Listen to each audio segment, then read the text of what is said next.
Before we get into today's episode, I want to introduce you guys to another great podcast called The Better Call Daddy Show featuring Rena Freeman Watts. Each week, Rena interviews somebody and shares their life story. At the end of the episode, you get to hear from her dad, Wayne, who gives his perspective on the stories that were just told. Rena herself has some interesting stories as she's worked for such TV shows like Nanny 911 and The Jerry Springer Show, so you never know what you're going to get every time you pop in. You can listen to The Better Call Daddy Show wherever you get your podcast for free. Remember, smash those 5-star reviews as well. Don't be stingy with them.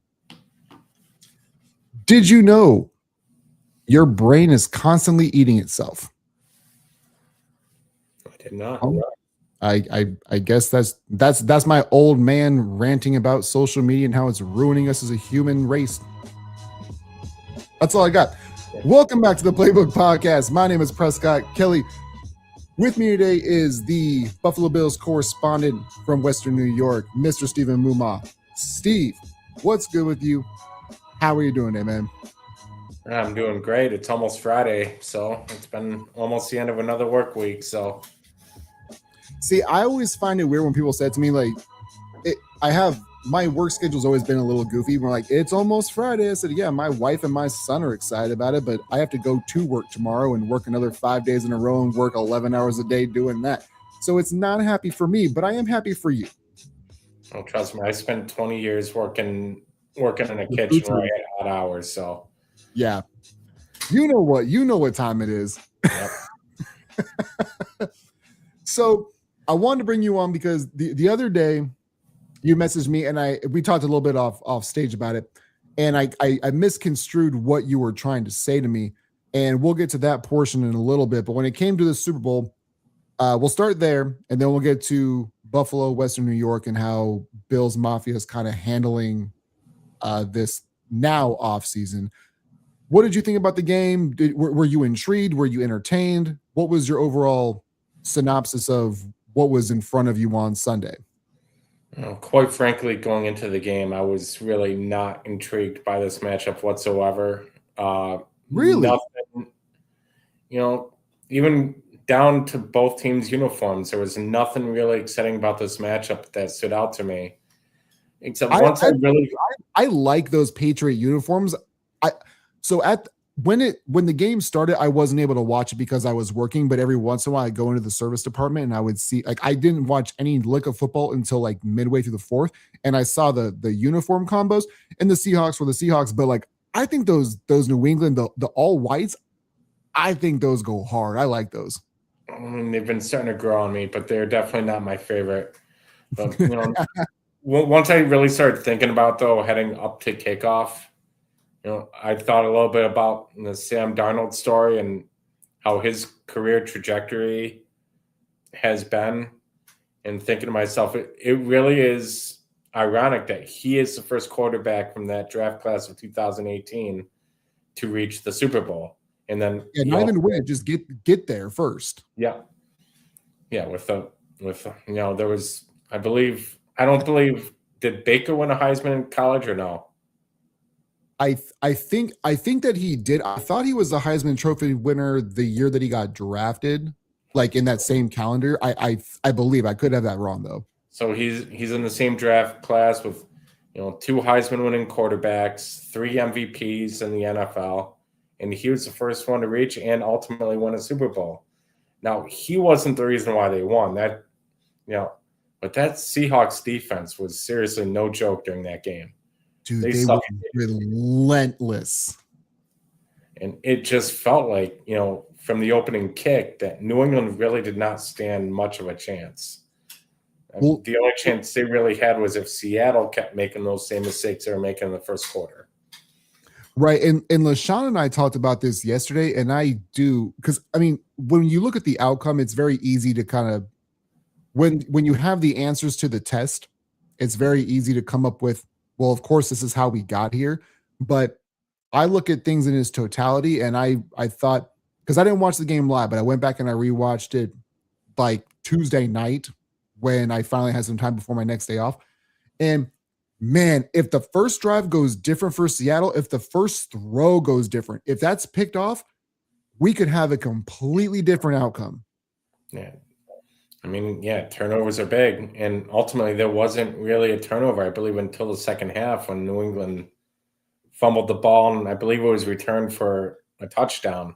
That's when it really finished the game. I believe it turned from 12 nothing to 19 nothing, if I'm not mistaken. But the game really never even felt that close, even before that first turnover. No, the Matt Collin TD made it feel like it was closer because at that point in time, like I think that optically, when certain things happen, you realize that things are out of reach, right? So when they scored that touchdown, it's hey, they finally figured something out. They're finally unlocking Drake May and letting him go deep. But it's man, we have I think it was 19 nothing at the time. Y'all playing soft. Yeah. You kind of let that one go. Um, but this felt like you said, man, from the gun, Seattle was just the better team, and their give a damn was broken. They were just annihilating that offensive line. And being LaShawn talked about this yesterday, where I put a lot of this blame on Josh McDaniels, like having no answer, nothing to try to flip the script and even try to make Seattle think that they have to game plan otherwise because what was working, and they just let Seattle do whatever the hell they wanted to. Yeah, exactly. They really didn't really take that many shots downfield, or even when they completed the ball, it was a very short pass, and their receivers could not break any tackles. They could not get their running game going. And surprise, surprise, Diggs was a no-show in a big You don't game, like that man at which all. not really. You know, I think because the I thing is, did love. I'm not so close to the ground on like the outside noise of like what players do. So when I had posted that I wanted, because I remember this a few weeks ago, so I want Stephon to get a ring because I feel like he gets misunderstood. Like, oh, you mean he be choking people? And I go, oh, I didn't know, I didn't know that man was doing that. Yeah, which they pushed back the proceedings until after the Super Bowl, but that's for another discussion entirely. But I did love how he caught the ball and there when the score is where it was, and he spun the ball after making that first down. Like, come on, dude. I always find that funny because like I don't hate professional athletes when they do that. It's not I understand why it gets mocked because in the moment I do the same thing. I'm looking at you like, bro, scoreboard. Yep. Check the scoreboard. Are you really doing this right now? It's like, that's like, when say like Aaron Judge hits a home run and the Yankees are down 10-0, and then he does a ridiculous bat flip in a June game where it really doesn't even matter. It's like there's a time I try not to sound so old school. I'm a fan of like them doing that. There's a time and a place for doing that. I think that nowadays though it's repetition. It's part of the I hit a home run, I'm gonna bat flip. I score a touchdown, I'm gonna do it. Like I think that is just so ingrained in like their routine because you know as well as I do, like pro athletes, like especially the best, they have a routine where it may be unorthodox to us, but they do it religiously anyways. And maybe that's just part of it. Like I remember Cam Newton with the Superman thing and also the first down marker. I see people do it all the time, and I go, "Why are you celebrating a first down or a touchdown when you're down by 900 points?" Or it was second and 1, and you got a first down in the first quarter. Why are we doing this? But I'm with you. I'm not trying to be the old head and take the fun out the game, but it's also there's a time and place too, man. The Yeah, that reminds me of when Chase Claypool was with the Steelers in Minnesota. They got a first down. The clock was running with about 30 seconds left, and you see him go like that. Yes. that is so that is such a great point because again, I think it's habit where it's just that's what I do when I do this certain thing, and they lose track of the game. But that's also it's a game, but it's also your job So take it a little bit more serious. Like your time management skills, knowing where you are on the field and the time has to play into it. I'm with you. I don't want to be the old head, but at the same time, it's like it's still your. It's not my job, but it's your job, and you might want to take it a teeny tiny bit more serious. Yes, especially in a big moment like that in the Super Bowl. But as you said, he finally made a play in the Super Bowl, and I mean, I can see why he did that, but the game was at that point was all for all intents and purposes over. So we talked a little bit beforehand. So your initial reactions, like you thought New England, and I don't want to misquote, so I want you to say it. Did you had New England beating Seattle like before kickoff, like before this whole charade started? Were you not team New England because you're a Bills fan, but you thought that New England would win? I mean, yes and no. My head was saying Seattle is going to probably win by a couple touchdowns, but sometimes before a game, how you get that gut feeling of, Mm-hmm. something's going to happen. I sure I did. just kept feeling like going up until that game because Variable's a good coach. The Patriots defense has been solid all year, regardless of who they were playing. And Drake May has shown where he has made plays this season. Now, since the quality of opponents has risen up, he has struggled a little bit more, especially since that second Bills game when they blew the lead. He didn't appear to be the same quarterback since, missing plays, just not been playing well. In fact, it seems like they've been winning these games in spite of how he's been playing. Right. And I feel like that was me and LaShawn talked about this yesterday, where I'm really, really, really glad that New England lost, because had they had won, I feel like there would have been a different narrative about who should have won MVP. But you saw how he struggled through the playoffs and in that game.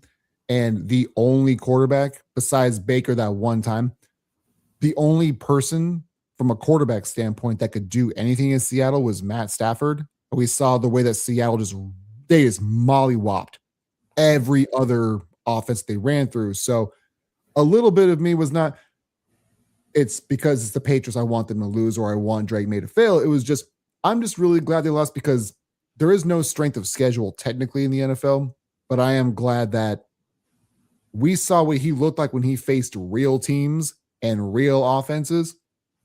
Yeah. And you couldn't do it. It's a second year, so I'm not going to beat the hell out of the dude, but it's just, let's put it in perspective, man. Yeah. You kind of got carried by a weak schedule. I've been saying that the entire time.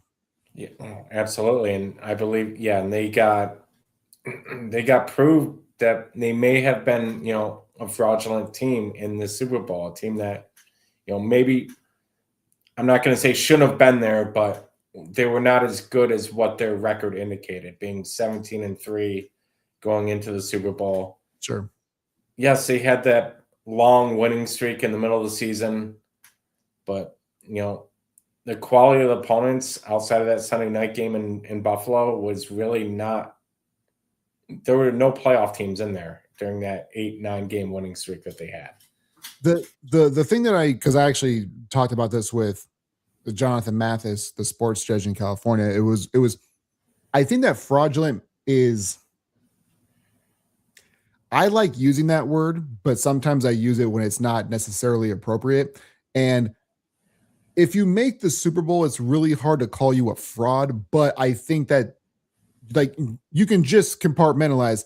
Maybe we shouldn't have been here because there was dumb luck and your schedule was part of it, but you still have to get there. So I don't want to call them frauds and sound like a salty Bills fan, but it's also, we saw what your path was, and it did kind of luck out. Maybe fraud may have been the wrong word. Lucky is probably the better term to use based on, as you said, the path. They faced a Denver team that was playing Jared Stidham. Yep. CJ Stroud just completely. I've never been high on CJ Stroud. I know that a lot of people do because of like his initial rookie season and how they were able, the Texans in general, and how he looked. But I've never been a big CJ Stroud guy, and he completely just melted down. No, yeah. No, he really did. And then, and then the wild card round, they played a Charger team, which, as much as I don't want to keep piling on Justin Herbert, he's never been known to win a big game on the road. Well, So and that's what's so weird is that so all these quarterbacks are around the same age, right? Like the guys that we talk about, the Herberts and the Allens and the Burrows and the Jacksons, he has not played one good playoff game in his career. And also, when people tell me, of course, this guy's going to get a Super Bowl, man, all of them cats are about 30, and there's going to be at least at maybe two of those guys who don't have one now get one. And I'm saying maybe, and that's being generous. yeah, but we also got to remember too, like coming in next season as well, with the timing of the Mahomes injury, who knows when he's going to be back, and who knows when he's going to be at full strength, and who knows if that's still going to be the same, Kansas City team that we've all come to know and, kind of not want to like, but you just never know what the state of them is going to be next year too. So I'm legitimately worried about Kansas City next year. Of them being good or them falling No, off? I think no. Like as a Bills fan, I'm legitimately worried. I think that team is going to come back. I know that the certain dudes like the Travis Kelce's and God, I'm drawing a blank on Chris Jones. Like those guys, I understand they're getting up there in age and they're not going to have the same thing left in the tank. But you got 15 coming off that injury and a single season win total. Bro, I am not looking forward to that. I mean, it's based on what they can get around them too. Their offense I feel like they are going to go full offense and they want to show this is the egos of sports to me is something that we don't really talk enough about. And I do think that even though Patrick Mahomes doesn't usually like he doesn't exude that kind of thing, like he cares about the individual stats. But I think deep down there's part of him that goes, y'all think I couldn't do it. I did it without Tyreek. Go ahead and just get me some dudes that can play and who aren't arrested. I'm gonna go out here and throw for 5,000 yards and 40 touchdowns. Watch me do it again. And I think he is gonna go full berserk mode. And I think he's got the potential of putting, because he's got to be hearing the noise of everybody putting, Josh above Patrick, Lamar over Patrick. I think he may prove that was just a ridiculous take from the get-go. Because, Mahomes is still the undisputed top quarterback in the NFL, in my opinion. Yes, did he have sort of has his numbers been there the last couple of no. But the fact of the matter is he does everything you want a quarterback to have. In big moments, in big games, outside of that, the Philly Super Bowl, and they just got completely blown out, he makes the plays every single time when you need them to. That's the thing is like when things are on when the chips are on the table, and I think that we've got so desensitized. Like I've always had this argument of like the scrutiny of players is so magnified when we know that you're great. So it's like the LeBrons and the Mahomes. Oh, so Mahomes couldn't even win 10 games even before he got hurt. It's like, we're just going to neglect the other 3 Super Bowls. We're going to neglect the MVPs and stuff just because one year didn't work for you. Now you want to go ahead and say that he's not great. Once you become this level of awesome, the scrutiny becomes just exponentially magnified. And it's not for guys like you and me, but you see the dummies on the internet. Yeah. Oh yeah. Yeah, especially on X. Football Twitter on there is. I stay away. That is a narcotic I will never get on. That toxic place. I already think that Facebook is toxic. I will not dive. I have an X account, but I think I've used it twice in 9 years. Yeah, I've started to move away from there, honestly, because it always gets personal and I have a hard time sometimes just keep scrolling and I just don't like the person that honestly I become on there. When I'm debating sports and stuff. I don't get personal, but I know when to say one and finally leave, and it's just not a healthy environment to debate sports or really anything for that matter. So No, but that's why I enjoy having this space, is because like it's not even just debate. It's just, this is where I stand. You can't move me. It's not even a debate. It's 9,000 people yelling at each other and nobody's willing to listen.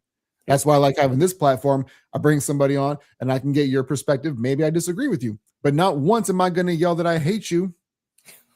Like that's never going to happen here. This is a safe space to talk sports.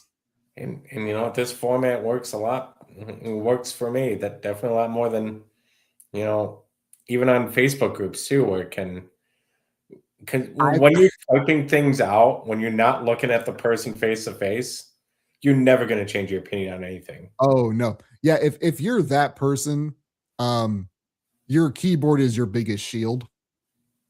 And or your phone, whatever it is, and it's just it's awful. Anyway, go ahead. And that's why I've left sports groups entirely. Yeah, I have left every Buffalo Bills group. I have left because it is toxic if you don't just say the Bills are great and every year is our year. Yeah, exactly. So I want to get the pulse of, because we talked about this off stage a little bit. How much around the New York community are people saying, if that was us, we would have beat Seattle? Are you getting that a lot? Is that what you're hearing in the whispers and the murmurs in the streets of New York? I'm getting that vibe that people really do believe that. Not that they beat Seattle, but I think like this a little bit too is, man, they missed an opportunity. They really did. Because myself personally, I firmly believe had they beaten Denver, I don't think New England goes to the Super Bowl. I really don't. I think that that's a fair assessment. And I try to, I know who I am as a person. I try to lean anti-Bills as a Bills fan just because I know how fanhood works and I don't want to be labeled that guy. But I do believe the same thing. But also, if you couldn't beat Denver, like offensively, they're challenged too. I mean, I know they put up 30, but who knows? I mean, James Cook, the way he was going, yes, he had the fumble against Denver. He matches up against turnovers. Yeah. So we already discussed that in great length, the fumble right before halftime, but it's so cartoonish. No, but who do I think they beat Seattle? Probably not. Do I think that they put up probably a better fight? Yes. I think they would, mostly because like one of the things that I've talked about in this show is that people who don't they watch Josh Allen clips, but they don't watch Buffalo play. So in years past, the defense would get more praise than they deserve because it's like, well, look at our numbers. And it's like, well, it's not really that good if you really want to dive deeper into it. Same thing as the offensive line. Josh Allen masks a lot of deficiencies that the offensive line used to have. But this year, I felt they were genuinely good. So when you match a really good offensive line, and Deion Dawkins would have not gotten eaten up the way that Will Campbell did. So, and the fact that Buffalo would prefer to be in two tight end sets. Do they win that game? I don't know, because just looking at how Seattle was, there was nothing in their minds except for let's go move furniture and eat up Drake May. And that's what they did. And you can't eat up Josh Allen like you would Drake May, but Allen also has enough experience and enough physical attributes where he's able to make you think twice about doing what you did to Drake May, because there was nothing that the offensive line or that Josh McDaniels was willing to do to move anything different. So I think that Buffalo would have had a better chance, but I don't think they were beating Seattle that day. I don't think so. No, that day, no, absolutely not. But it would have been important, at least for Allen's legacy, just to reach a Super Bowl, and that's where I believe the opportunity was missed because as we've talked about earlier, Kansas City, depending on the health of Mahomes, they're going to be back. Denver, if they have Bo Nix, the way their defense is phenomenal. It's stupid good.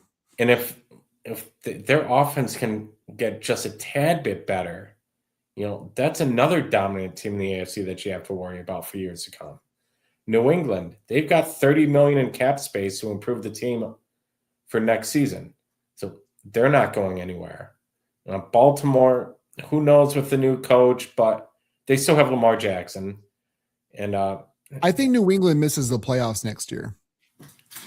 I mean that there's a potential there. The last two teams to lose the Super Bowl, has not reached the playoffs, and it's been a curse to lose the Super Bowl in the past. Oh, mine is more just because it's not because I necessarily think the AFC East is some juggernaut of a division. I think that Buffalo, again, barring some kind of just catastrophic injury to, as long as Josh Allen doesn't die, they should be a playoff team. But the Chiefs might be back. The Ravens are probably going to be back. When we look at, and even New England, they had the easiest schedule, and this is why all the context matters. You had the easiest schedule technically, and I don't like doing this again. There's no power ranking, but you statistically had the easiest schedule basically since the merger, essentially. And now you're going to go into a top 5 most difficult schedule, and they got more tape on Drake May. If you don't address the offensive line and you don't get a real number 1 wide receiver, I could see them winning 6 games next year, dude. Yeah, especially, you never know, especially if Diggs doesn't come back. I believe he's only signed for this year, for that matter. And, who knows with what's going on with his legal problems, too. If that gets situated or not, he may face some, punishment from the NFL next season as well, too. So, yeah, I mean, he's probably going to miss 4 or 5 games at the beginning of the season, I would imagine. That seems pretty typical for what the NFL does. Yeah, that'd be consistent. But, as you said, they're still a young team too. And, young teams, they're prone to take a step back after, getting that little hint of success. It's been known to happen in the past. Well, it's also Darren Campbell is the epitome of, I know that I'm not trying to say that I was like everybody else initially when he got hired, saying we were going to bite kneecaps and blah, blah. I thought he was a goofy hire, but the man he's authentic. Yep. If nothing else. So when they got to the NFC Championship game, he goes, we may not get here again. That is the attitude that you have to have. And that's why you have to really muster things up. And I'm not trying to be the rah-rah guy, because I'm not usually that guy, but perspective matters, and Campbell hit it right on the head. And we're already seeing right now, don't worry, Drake May will be back. You do not know that. No. In fact, I did see a stat, man. Every time a quarterback reaches his first Super Bowl in the second year, they never get back. Yeah. Dan Marino's a perfect example. Second year, he won NFL MVP. Aren't the only two quarterbacks to do that are Elway and Jalen Hurts, right? When they lose their first Super Bowl to get back to one. And when? I believe so. And Elway lost a bunch before he got his back-to-backs. He was damn near our age. And not just lose them, they got crucified. Mollywopped. 24 against the 49ers, losing 55-10. I think what's weird too is we always romanticize about how good the Super Bowls were back in the day. We had a real long run where whoever the winner was beating the brakes off the other team. We're getting more compelling games now, and maybe that's conspiracy theory, right? Maybe that's Vegas having too much of a, I don't know, but all I know is that we're not getting the Chargers getting beat 55-10, the Bills getting beat 52-17 anymore. Yeah. Although the last two Super Bowls really have been kind of clunkers, so The last two have for sure. That's fair. And I know that the score dictates of this past one that it was closer than it was, but it really wasn't. But yeah, the last two have been kind of we knew from the gun what this was, but the everything beforehand we got some. Well, I guess but if I'm not gonna, even Chiefs Bucks was kind of a blowout. but I'm not gonna lie though, the last two Super Bowls, even though they were clunkers, they were both satisfying. They were both very, very satisfying to watch. I really wish I could have watched it in real time, mostly because I I I appreciate the story. I think that's the thing about me that's different than most sports fans. Most sports fans want to know like what the outcome is, but for me, I enjoy the storylines and the talking points more than just let's watch a game and let's dissect it because you're going to get 900 different opinions on what the game means, and I'd rather watch it for what it means to me personally. Oh, Keith's in the building. That's your boy, isn't it? Yep. What's up, Keith? So, and he can chime in too. So, but we talked a little bit about to get back on track of the Buffalo Bills and what's the temperature of. We both know that at this point in time they are not ready to get to that level. Or at least I don't believe so. Maybe you do. What are the biggest off-season acquisitions, or maybe not player specific, but or actually, the more important part is what is the temperature of Western New York when it comes to Joe Brady being the new head coach? Like what's your circle like with that? Just blah, really. They're not happy about it, huh? It was, I'm more accepting of it now than I was when that first happened. Maybe because the press conference with McDermott was after McDermott was fired was such a disaster. And, just looking at the other candidates, just thinking, and then they hire Joe Brady was just, Captain Screen is what I called him at the second half of the season. Taking a step back and looking at the coaching staff that he has assembled, it really does have, some potential. Right? I'm willing to go to that point. Some potential.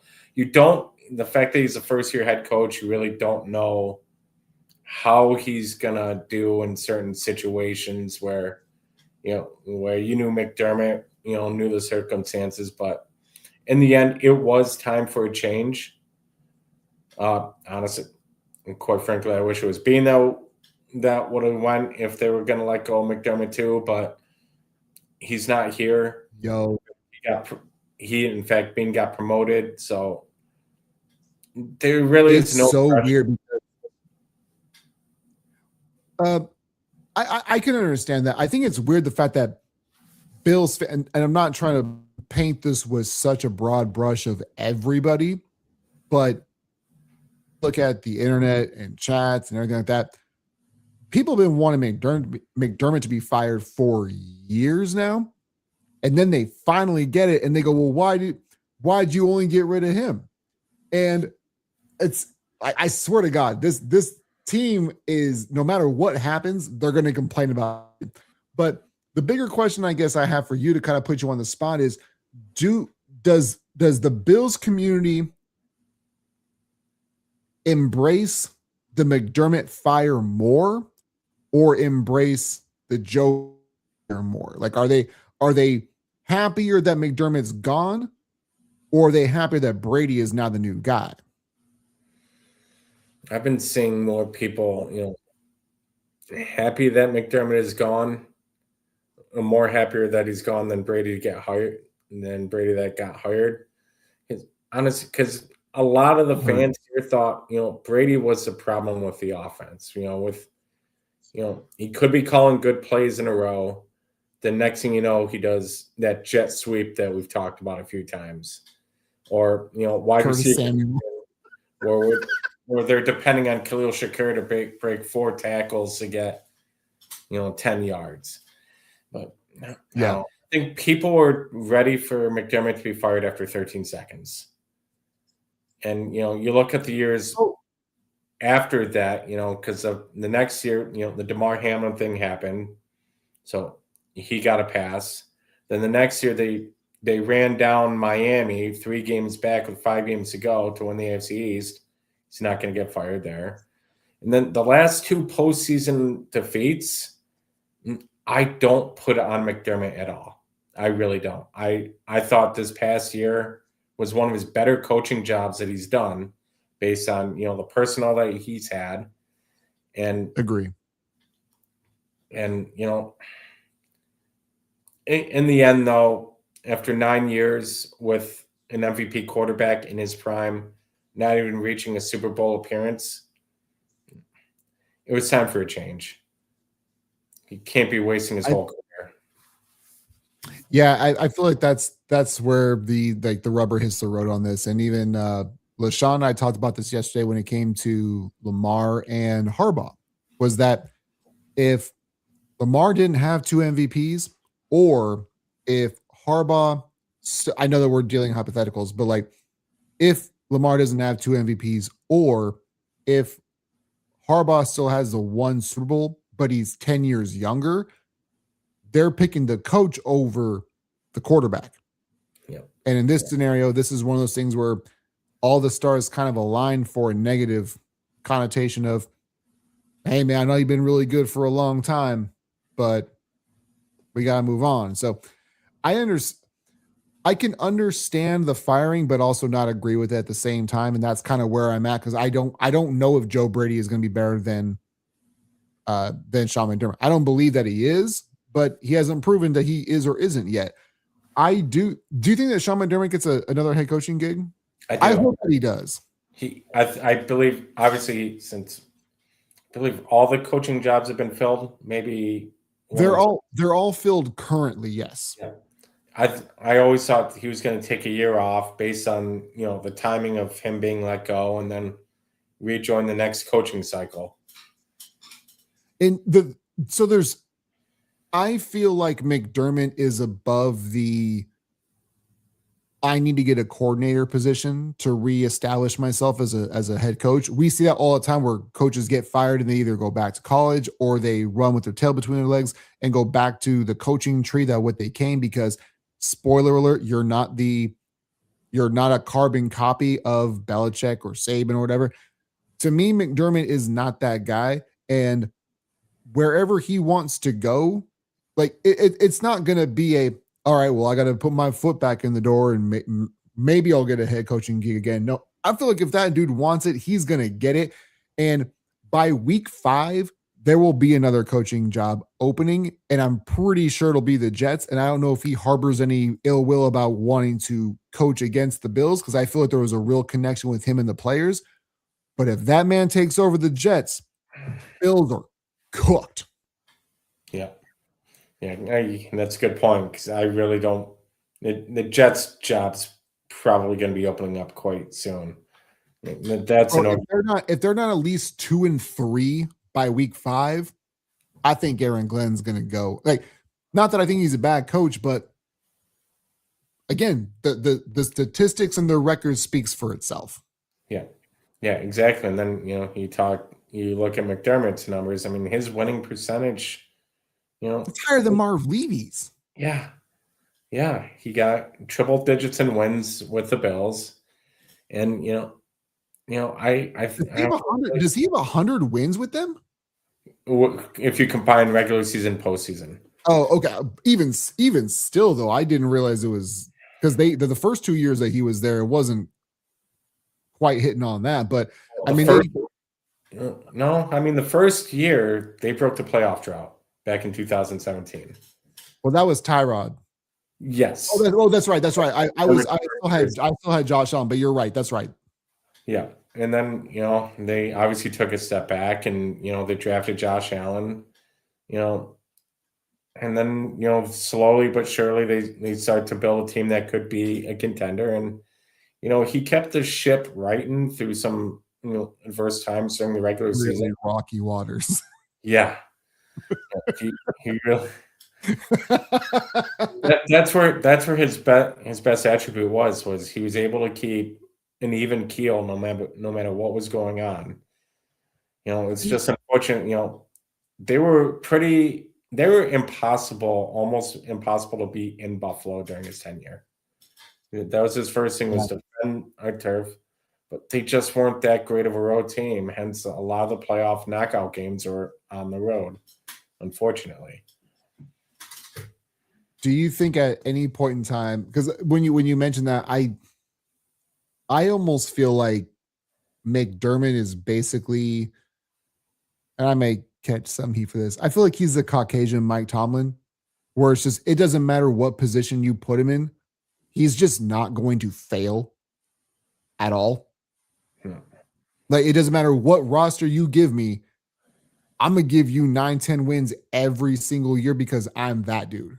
Well, maybe not the current state of the roster of the New York Jets, but yeah, that does. What, you mean Brees Hall can't run for 3,500 yards and 40 touchdowns? Yeah, with the quarterback situation, yeah, no. No, if he took that team to the playoffs, then yeah, he definitely deserves Hall of Fame for that. But I was just gonna say, if Aaron Glenn gets fired by week 5 and McDermott is the new head coach of the Jets then, and he takes that squad to the playoffs, give him his gold jacket immediately. yeah, that'd be one heck of an accomplishment right there. Well, before we get out of here, is there anything that you wanted to kind of touch on as far as like the Bills in general, the offseason, what you're most looking forward to, things they should address, things like that?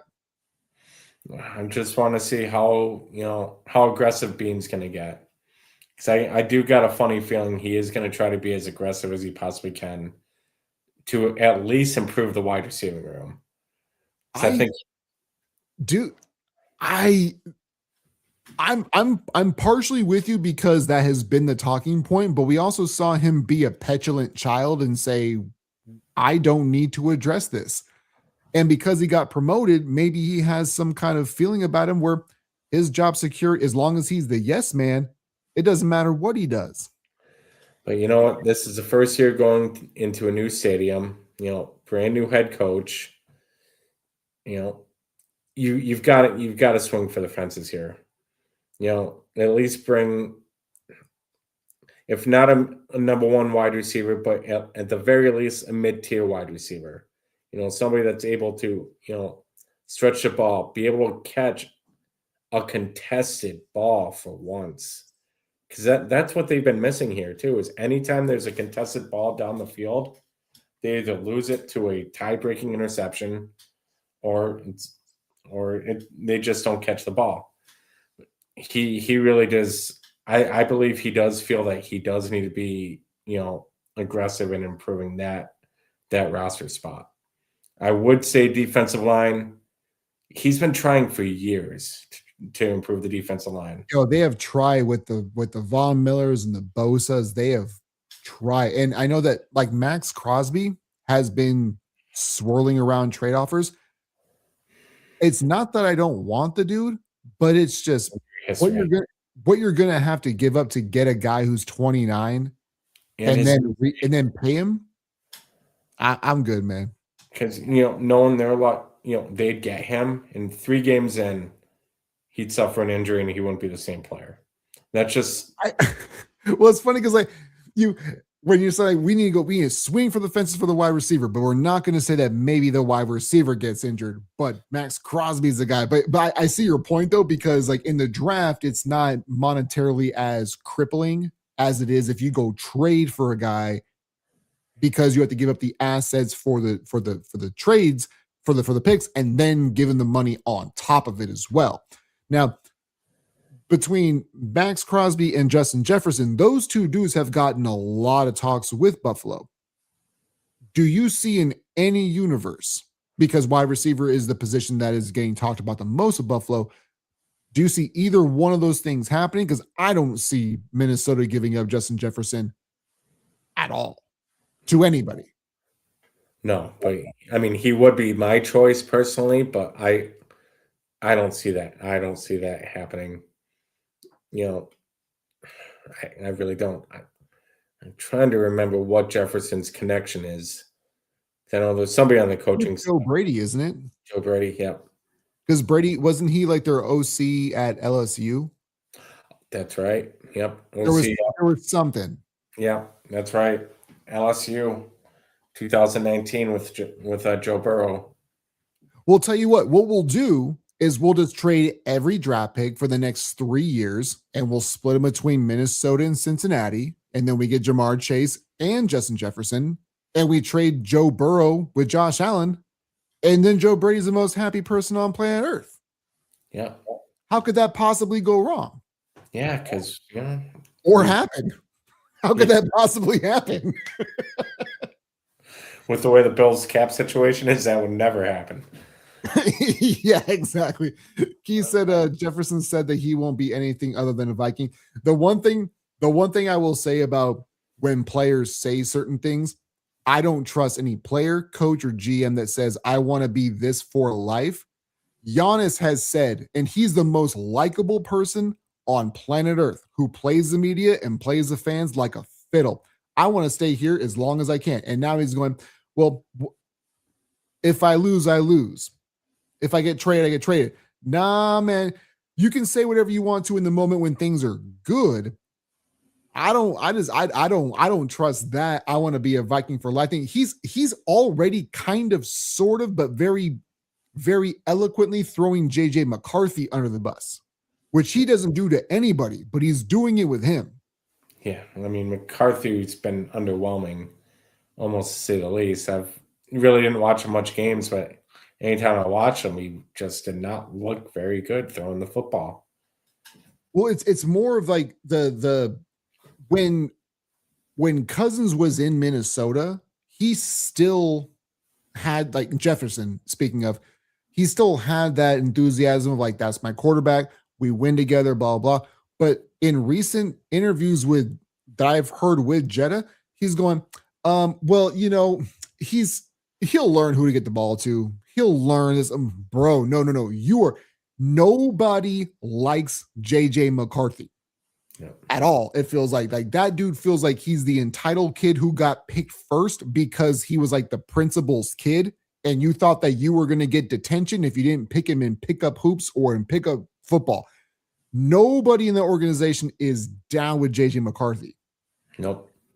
No, especially and you know what, you're right about not trusting players, what they say to the media, especially when they're still under contract with that team, because they don't want to show their hand. And I believe Justin Jefferson's a smart guy. He sees what's going on. I mean, not just in his conference, but in his own division.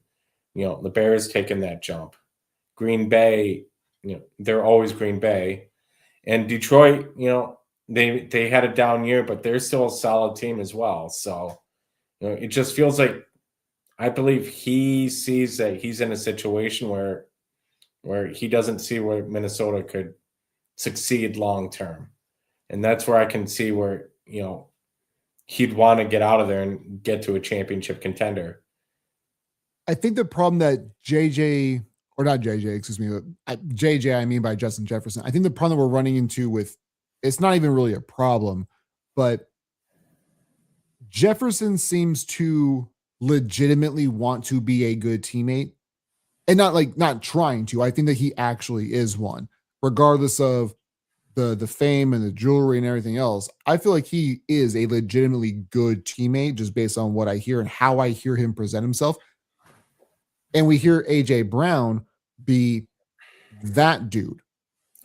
I feel like Jefferson needs to have a little bit more of the AJ Brown mentality with him to say, to tell these guys, you don't realize what kind of talent you have in front of you. Don't make me demand a trade. Yeah. I don't feel like he has that in him personally, but he's, again, with the way that these press conferences has gone, the way that I've heard him speak over the last year and a half and what it's progressed to, he's dangerously close to saying, get me the out of Minnesota, dog. Yeah, he seems to right now. He seems like he's like the anti-TO. Exactly.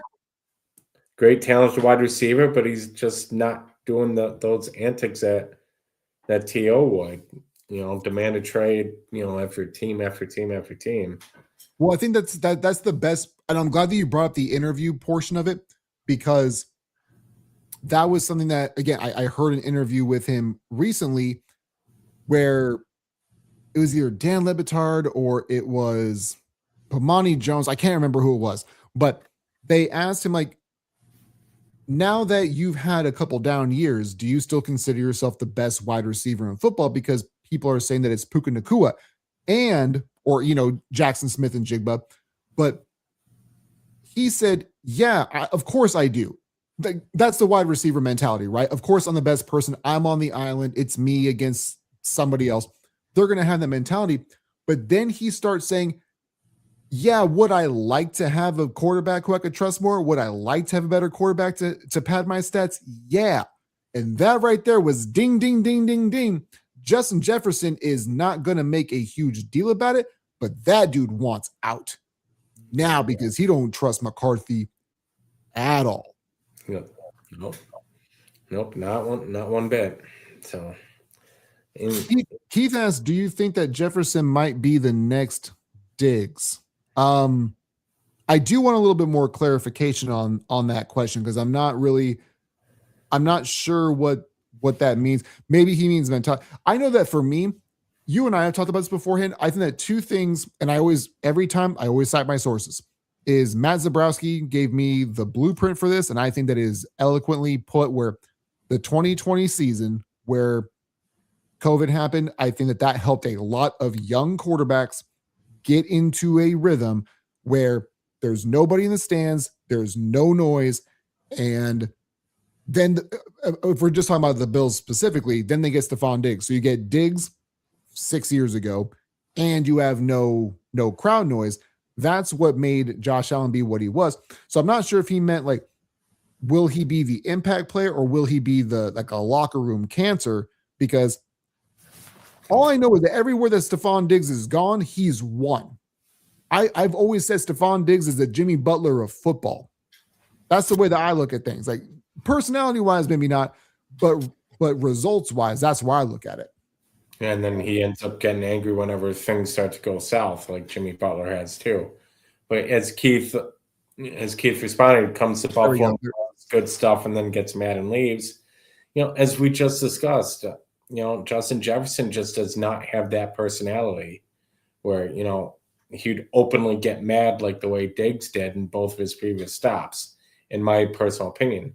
Now, he is a great talent, though. He really is. I would love him in Buffalo. I think he would solve a lot of the wide receiver issues. Just think of it. Your other guys can slide to their natural positions, kind of like what Diggs did when he got there. You can't have John Brown and Cole Beasley be your number 1 and 2 wide receivers. That's kind of what they were doing, and it feels like that's what Jefferson would do, is alleviate Shakir from having to be the every down, every day back or wide receiver. And that's where I was going with when, we were talking about, upgrading the receiving core. I mean, even if you don't get, the top talented wide receiver, at least get somebody somewhat comparable there where, you could shift some of the receivers to where their natural positions are. And it would just feel like, I feel like that would open up the offense, just a little bit more, because we really do finally have a running game, a running back where we can trust to carry the ball. If we can open up if we can open up the passing game and use the play action more, that's where I believe this offense can get back on track. I mean, yes, we did end up scoring 25, 26 points a game this year, but it always seemed like it was a struggle to get that point every single game. Yeah, no, it really did. And to kind of piggyback off of Keith's last comment, where he said where he comes to Buffalo and causes good stuff, then gets mad and leaves. To follow up on what you said, just based off of his demeanor, it doesn't feel like he would be that guy. People can change. And I think that's the more important part of this discussion is it kind of couples with the original talking point from Keith, is that he said he wants to be a Viking forever. People say a lot of things, and you're allowed to change based on what your life experience is. So maybe I honestly don't think this happens. So this is, we're dealing in hypotheticals here. But if he comes to Buffalo, I wouldn't think that he would leave on bad terms because of he's not getting the targets, because we've seen what Josh Allen does with a number one wide receiver. That dude gets targets and they move the ball. And I think for me, like, I understand that the defense is an issue, but I have always been a strong supporter of, like, situational football matters. And if Josh Allen can he takes the hero ball out now. He's been that way for the last like 4 or 5 years, right? He takes out in the regular season. The playoffs is where we get that dude, and that's where they end up losing. But if you offensively know that you're so overwhelming, just don't let your defense have a chance to bite you in the ass. Take if it's 3rd and 4, you don't have to go and score 10 right now. You have to go and score 40. There's no 40-point play. Just keep your defense off the field because you want the edge rushers to be fresh and go do what they need to do and pin their ears back and just go after the quarterback. So if you can play smart, and if Joe Brady can do that, and if Josh Allen can keep that in his back of his mind as well, just don't let your defense have the opportunity to fail you, man. Yep, absolutely. Just keep. Yeah, I couldn't have said that better myself. I am some kind of football savant who's never played it down in my life.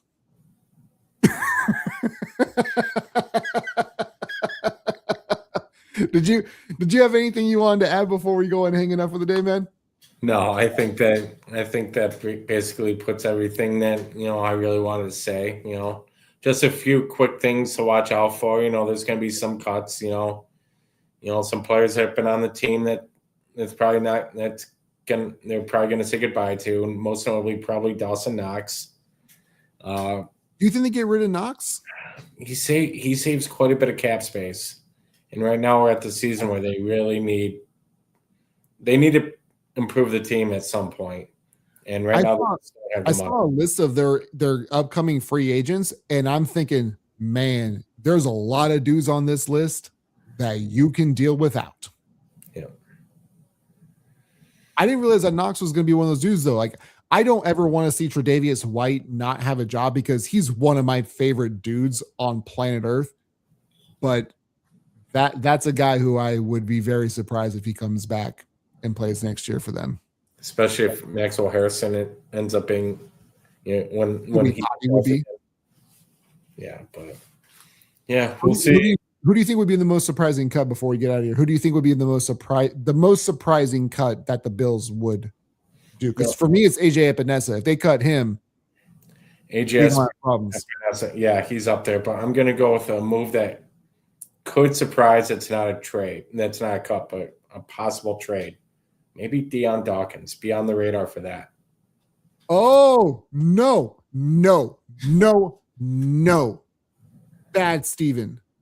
Bad. We don't talk ill about Deion Dawkins not being a Buffalo Bill. I mean, I swear to God, man, if you say him going to the Raiders, is that where you were thinking about him getting traded to? Because when you said him getting traded, I go, he's going to be in Las Vegas. I mean, that basically would be place either that or an NFC team where he probably wouldn't. Yo, I swear to God, if he gets traded to New England to replace Will Campbell and Will Campbell moves to guard, I might have to write.